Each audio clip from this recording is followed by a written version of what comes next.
So this is the Ora Funky Cat, and I've been dying to get my hands on this fully electric EV that is just about to launch in Ireland, and it is very exciting because there's lots packed into this car from a price of just over €30,000. There's a couple of battery sizes. We'll get into all that later on in the video. We'll tell you how much one size costs versus the other. The Funky Cat is another example of how a Chinese company can come along and kind of shake up the market with lots of value in a full EV. So let's talk about the really cute nose, right? Two little grooves down the bonnet. You don't have to get the sticker on the car, obviously this is because it's the launch. So you normally say, hey Funky Cat. This one you say, hey Simba, and it does all the voice commands for you. Gorgeous little round lights. Yes, there are touches of and comparisons to the Mini. That is fair enough. It is a gorgeous, gorgeous colour. You have to get a bright colour in this car. Do not go safe and go boring and get black, because it looks so special in brighter colours. Lovely indentations in the front of the bumper here around just where the parking sensors are. Front and rear parking sensors, the higher spec car, rear only on the lower spec car. I do have to point out 3 different colours of paint going on here. Your charging port cover is one colour, a little bit of orange peel effect on this front wing, and the lower bumper are all very, very slight changes in colours. Now, maybe most people won't notice that. I don't know, it's a production thing, what's the story, but just worth pointing out to you today. Your charging port is here. It'll do 64 kilowatt charging, so just over what the typical charger on the ESB network will get you here in Ireland. You'll charge it in 8 hours on a wall box, or 35 minutes if you can find a charger that can do 64 kilowatt charging, which is pretty good actually. You get it back to full capacity pretty quickly. All options come with at least 18-inch alloy wheels. I love that Ora have decided if you don't want to go for the higher spec car with the larger battery, you can buy a pack that gets you things like rear privacy glass. You can change the interior colour of the seats for not even €400. Well worth doing, and whatever you do, just make sure you get it in a brighter colour. It's class in red, that kind of pearl white colour, and also this colour. Also, as I'm sure you can appreciate, the wheels are as far into the corners as they can go, maximising that interior space. It does come as a bit of a cost with the boot, however. I love this light strip on the back of the car. I love the spoiler, and I just love the overall way. It's just so curvy and cute and good looking. 228 litres is the boot. You get an electric tailgate if you go for the higher spec, larger battery version of the car. Remember, that one is €40,000. Now, the boot is an interesting one because it's okay. It's bigger than the Fiat 500e, but it's smaller than the Cupra Born, even the Renault Zoe. So there's a lot of making up to do versus that boot and the interior. But I think if interior is more important to you, then boot size, you'll be okay with it. However, if boot size is more important than interior, then it might leave you a little bit disappointed. You kind of just want to give it a hug though. It is very, very cute. Now, it's a ground-up EV, so there is plenty of space down here. There's a totally flat floor. You get one USB charging port. You do get an armrest. The head height is quite okay, even though there's a glass roof. Now, it's okay for me. If you were 6 foot, you might have some issues there. I'd say there's a 2-inch bit to go there, and that's about it. The bench does extend reasonably far underneath your feet, and there is plenty of legroom actually. So that's what I'm saying about the boot. It is a little bit on the small size. However, interior space kind of benefits from it. You can obviously drop these seats down as well if that is a thing for you. I saw little pulley things, so that's easy enough to do, and they do lay pretty flat, but there is a big lip here in the boot then if you are to do that. Before we continue with the review today, this is a fully independent YouTube channel. If you'd like to support us with a tip of just €5 for watching this video today, you can log on to buymeacoffee.com/Nobby on cars. The links are down below. Please consider subscribing to the channel as well. We are so close to 30,000 subscribers, and for me that is a big milestone. This is my job. I review cars, so any way you can support, please do. Very interesting layout. So there's little bits of retro going on with some of the switch gear for your aircon. Yes, not unlike something you might see in a Mini.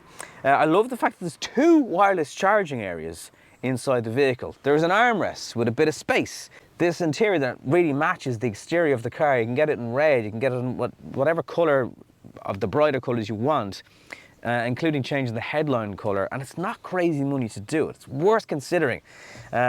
Really bright, kind of airy cream, and then contrasting with the blue or green whichever colour you want to call that. Jog wheel is down here for reverse, neutral and drive, and you've got a handbrake.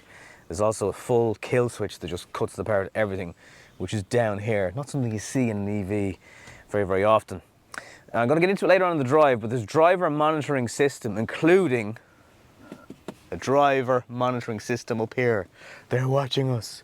Well, they kind of are, because if you even look down here, or like this when you're driving the car, it will warn you to stop getting distracted. Now, there's an emergency steering active thing that is way too intrusive, so I'm going to turn that off for the drive, because otherwise I actually wouldn't be able to do the review. It would just keep on interrupting. You can use the voice commands, which is usually Hey Funky Cat, but today they've actually changed it for the launch. So this car is called Simba. Hey Simba! What's up? Kind of cute. I'm too cold. Got it. Increasing the temperature in driver area to 22 degrees. Fantastic. Comes on really, really quickly. You can time your charging. You can set up your wireless charging. You can have Deezer here on board for your tunes if you want. I'm not sure if Jay-Z has shares, or no, he's Tidal, isn't he? Okay, forget that. There's a skill tree where you can just get shortcuts into smart vehicle, smart travel, driving assistance, all that stuff. And there's quite a lot of options that go on behind this. Now, for your aircon, you do have to, there's one button for the actual switch to turn the aircon off, and that will bring you in a shortcut to your screen. And then you can mess around with your climate settings and where they go. There's also a drive function in the car in the instruments, which is not unlike Tesla. It will pick out lanes on the screen and display the vehicle in the center of it. And there is an e-pedal which you can turn on and off. We'll cover that again in the drive. But much like the back, there's plenty of space. It's bright and airy. Glass roof obviously really helps with that. And I think all around it's bright, functional. There's a decent enough balance between shortcut buttons and the screen. And your driver display is very, very good and really great contrast and graphics. The quality of it is really, really sharp. So pop it into reverse and that 360 panoramic camera comes on, and I can verify, yes, it is very good quality. And we obviously have blind spot if there was a vehicle turning around here, which is fine. And there's plenty of visibility and just brightness in the car and good visibility all around. It is a bit unnerving having this thing tracking you all the time. Driver monitoring system is like, what if it's listening to me? My life isn't that interesting, but just in case. So you can flick on one pedal driving as soon as you take your foot off the accelerator. Nothing happens straight away. You can obviously control the severity of that as well. So let me go into that. It's in driving mode, single pedal mode on. There's different energy recovery levels that you can control as well. So the indicators just pop down. There's no return on them, so you don't feel them click in. Now I've eased off the throttle there to take this corner. Maybe it's something I'm doing wrong with the recovery of regen, because I have single pedal mode on. I wouldn't call it one pedal driving, definitely not at all. Anyway, let's crack on with the performance. So on occasion you feel a little bit of torque steer, but it really does take off very quickly if you want to use the power in the car. 171 brake horsepower may not seem massive, but actually I'm okay with that. Intelligent driving, so you've got auto emergency brake on, forward collision sensitivity, that's fine, but lane assist, emergency steering function, that is the one you're going to want to turn off, because it just keeps beeping, and there's no real proper line on this road, so it's kind of hard for the car to just decide where the hell it wants to be. There is a little bit of wind noise over the A-pillars, but handling is very, very tight. Like, it's not quite like a go-kart, but it does feel like there's kind of a nice 50-50 balance going on here, as best as can be achieved in an EV. And I've used it into corners now in the drive today, and I'm very, very happy with how it handles. There's plenty of fun able to be had behind the wheel of the Funky Cat. Or the Funky Cat, as a French person would say. Although I'm not French, so anyway. There's plenty of adjustability behind the steering wheel as well, whether you want extra height or extra leg room. That's good. Just coming into a bend now, and yeah, it really does behave itself. And pushing it extra hard in towards a corner, you will feel the weight and just the characteristics of a front-wheel drive car just to come into play a little bit. But it is good fun to be behind the wheel of. And I'm on a kind of a proper twisty country road set up here, and it's enjoying it. So dare I say it, a bit of an EV driver's car for the price. Now I still haven't seen the consumption come down below 18.5 kilowatt hours per 100 kilometers, but in fairness, I'm pushing on here a bit. Let me go to our aircon, turn that off, and let me see what that does to the energy consumption. So I'm just going to bring it back now to well below the speed limit, 54 kilometers per hour. And what will happen? I do love the steering. It's very sharp, very direct. If you're someone who kind of likes that sudden input to take effect in a car, in an electric car, then you're going to enjoy it. Because I'm already seeing a bit of a drop in the energy consumption. There is an eco mode as well if you really want to activate that and engage that. Eco plus mode. Has that gained me? Oh, then you can go into energy recovery level. Okay, so strong, fine. And now what's the one pedal like? Okay, so sorry, then single pedal mode turns off. Okay, so you can't have both. It's got to be one or the other. Interesting. It's already getting a bit stuffy in here, so you know what? I'm just going to put back on the air. I've no doubt it will help energy consumption if you were to turn that off. But you know what? Life is kind of short. Driving around with steamy windows when they're not enjoyable steamy windows, then doesn't make any sense.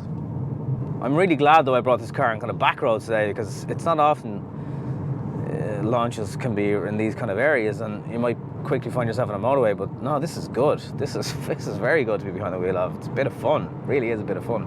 And despite all the driving I've been doing and driving it on, the range is kind of living up to what it's claiming. So I'm on 372 kilometers now, but I've definitely done more than 30 kilometers since I left with a full battery this morning. So, and that is with kind of heavier foot driving.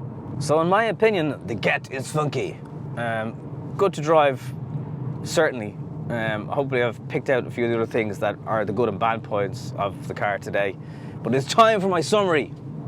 I welcome any competition to the electric EV market, because for a long time people have been saying they can't afford any, they're too dear. For some people, I get 32,000 euro will be still a bit too dear, but they are coming down depending on what you're willing to sacrifice. And in this case, it's a brand that perhaps you've never heard of. Now I do have some notes because it is a brand new model. Let me go through some of the stuff. So the retail price is 31,995 on the smaller battery version of the car. That will get you 300 up to 300 kilometers. That is a lithium iron phosphate battery, which is preferential in terms of charging to 100% if you need that 100% charge regularly. The higher spec battery prefers to be charged to 80 if you're not going to use that full 100. That's just the way those kind of batteries go, similar to the MG4 that we reviewed on the channel earlier on in the week. So we have a 47.78 usable kilowatt hour battery, and a 63.13 usable is the larger battery. That's the one that will cost you 40,000 euro versus 32. All versions are 171 brake horsepower. Consumption in the vehicle is 16 kilowatt hours per 100 kilometers. I saw 18 today without even really trying, so I believe them on that. In terms of curb weight, 1.5 ton for both cars. And the spec on the car, which I'm sure is what you're most interested in, is the electric driver's seat, electric passenger seat as standard. Then you've got traffic jam assist, adaptive cruise control, lane keep assist, rear traffic cross alert and brake. There's keyless entry. There's an auto dimming rear mirror. Parking aids, 360-degree surround camera with HD quality. There's rear parking sensors on the standard car, reversing camera on the standard car. There are things that the MG, for example, doesn't have. We'll do 3-phase charging, 11 kilowatt charging on a public on-street charger. The main charging speed of the car is 64 kilowatts, remember that. And then the additional 400 Pro gives you a panoramic sunroof, power tailgate, heated front seats, massage function on both of the front seats, which is nice. ventilated front seats, heated steering wheel and privacy glass, and front parking sensors and auto park assist, which I've still never managed to get to work, but that's probably my fault. But interestingly enough, if you don't want to spend the extra money on the larger battery and the higher spec, you can get a pack called Option Pack 1. It's €995. It gets you heated front seats, heated steering wheel and privacy glass. If you want a contrasting roof, it's 195 quid. If you want metallic paint, it's 495 quid. And the optional interior, which I would highly recommend, is 345 quid. You can get the cream and red or the green and beige interior, which this car is. So all in all, if you stick with the standard car, I get you'd like the few extras that are nice, but that 10 grand, that's where I'd probably be going, okay, well, what else can I get for that price? But at 31,995 for the entry-level car, that is where this thing could really shake it up. It looks really cool. It's actually pretty fun to drive. I'm also told that Ora in Ireland, Linders are the main dealer for them at the moment, will have plenty of supply this year. So if you do want to get one, there shouldn't be any waiting around. Tell them Nobby on Car sent you. Thank you very much for watching this video review today. Again, your subscription to the channel would be really, really appreciated. We are fully independent, full-time, doing YouTube videos. So any support you can give me today would be absolutely fantastic. And I'll talk to you on the next one.